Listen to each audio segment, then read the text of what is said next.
అందరికీ నమస్కారం. మేము తిరుపతి తీర్థయాత్రకి వెళ్ళాలని నిర్ణయించుకున్నాక ఒక 3 రోజులు ప్లాన్ చేసుకున్నాము. అందులోని మొదటిగా విఘ్నహర్త అయిన కాణిపాకం శ్రీ విఘ్నేశ్వర స్వామి దగ్గరికి వెళ్ళాలని అనుకున్నాం. మా తీర్థయాత్ర ఇక్కడి నుంచి ప్రారంభించాము. స్వయంభుగా వెలిసిన ఈ విఘ్నేశ్వరుడు కాణిపాకం నుంచి మొదలుపెట్టాం. తిరుమలలో వెంకటేశ్వర స్వామి దేవాలయం కాకుండా కొండ కింద కొండ పైన కూడా మనం చూడవలసినవి చాలా ప్రదేశాలు ఉన్నాయి, చాలా దేవాలయాలు ఉన్నాయి. అవన్నీ ఈసారి కవర్ చేద్దామని అనుకున్నాము. వైజాగ్ నుంచి తిరుమల ఎక్స్ప్రెస్ ఎక్కి మార్నింగ్ 4:30 కల్లా అక్కడ దిగిన తర్వాత ఒక రూమ్ తీసుకున్నాం. ఎందుకంటే అక్కడ రూమ్ దొరకడం చాలా కష్టం అయ్యింది. రైల్వే స్టేషన్కి దగ్గరలో మనకి చాలా అవైలబిలిటీస్ ఉన్నాయి, మనకి మంచి రూమ్సే దొరుకుతాయి. అక్కడ రూమ్ తీసుకున్న తర్వాత ఒక ఆటో అనేది మాట్లాడుకొని ఆ రోజు మేము ఏమేం ప్లాన్ చేసుకున్నామో అవన్నీ చూడాలని అనుకున్నాము. 3 రోజుల మా ఈ ప్రయాణంలో మొదటి రోజు కింద తిరుపతిలో ఉన్నవన్నీ చూసుకొని, రెండవ రోజు శ్రీ వెంకటేశ్వర్ని దర్శించుకొని, మూడవ రోజు కొండపైన ఉన్న దేవాలయాలన్నీ చూద్దామని అనుకున్నాము. దాని ప్రకారం మొదటి రోజు మేము వెళ్ళింది కాణిపాకం. పొద్దున్నే ఇక్కడికి వెళ్ళి దర్శించుకొని మనసుకి చాలా ప్రశాంతంగా అనిపించింది.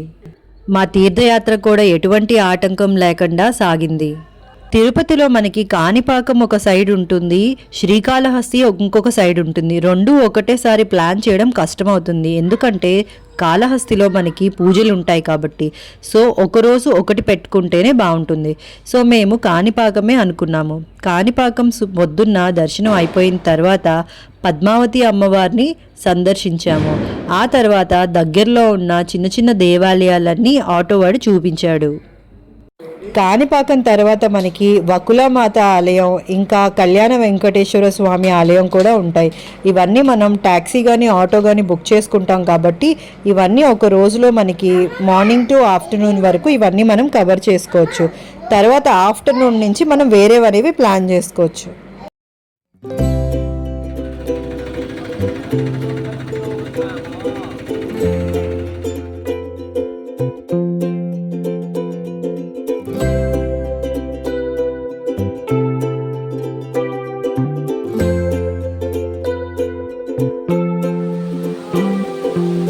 సాయంత్రం మేము ఒక 2 ప్రదేశాలు అనుకున్నాం. అందులో ఒకటి కపిల తీర్థం, ఇంకొకటి ఇస్కాన్.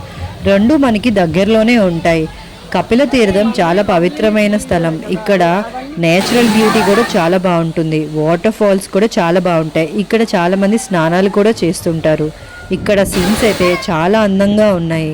నేచర్ కూడా చాలా అద్భుతంగా ఉంది.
డేటు మాది శ్రీ కంచి మఠం నుంచి ప్రారంభమైంది.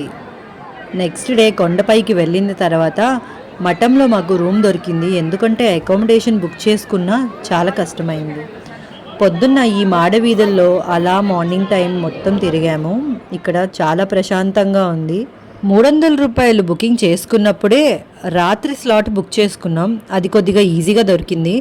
పొద్దున్న స్లాట్స్ అన్నీ చాలా ఫాస్ట్గా అయిపోయాయి. సో రాత్రి దర్శనం కాబట్టి పొద్దున్నంతా పైన తిరుపతిలో అలా తిరుగుదామని అనుకున్నాము. ఇక్కడ దగ్గరలో మనకి ముందుగా మనం దర్శించవలసింది శ్రీ వరాహ నరసింహస్వామి.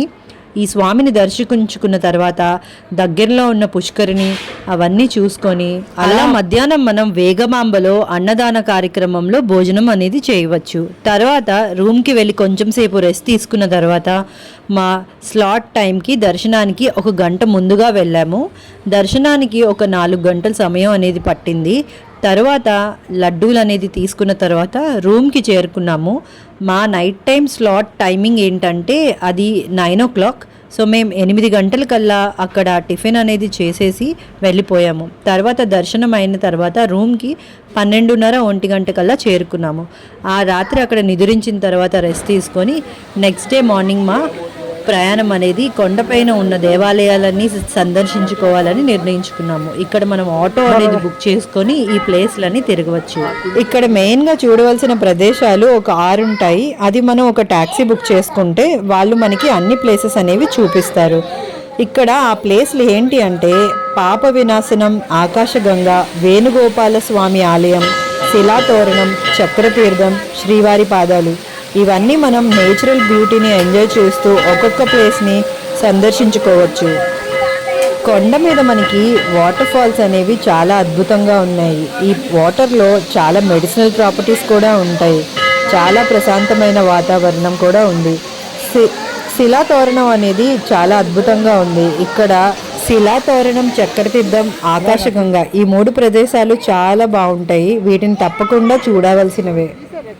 తిరుమల కొండ మీద మనకి ప్లాస్టిక్ ఫ్రీ జోన్. ఇక్కడ మనకి ప్లాస్టిక్ వాటర్ బాటిల్స్ అనేవి అలౌ చేయరు.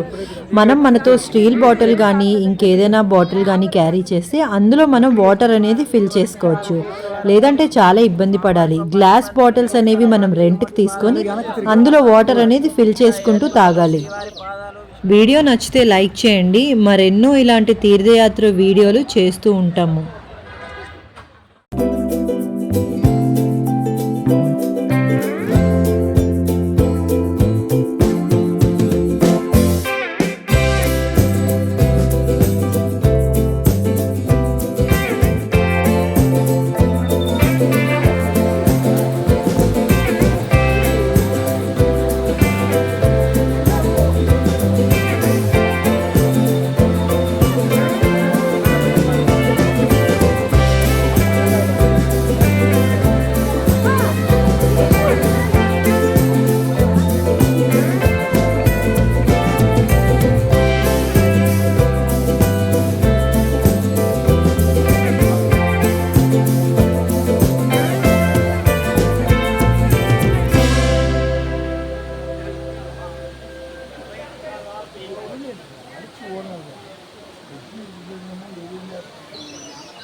అది హిందీ, అది ఇదే తెలుగు.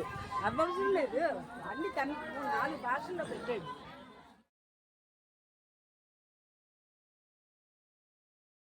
వినాయకుడు కరెక్ట్ కనిపిస్తుంది చూడు. భవన్ ఎక్కడరా తొండం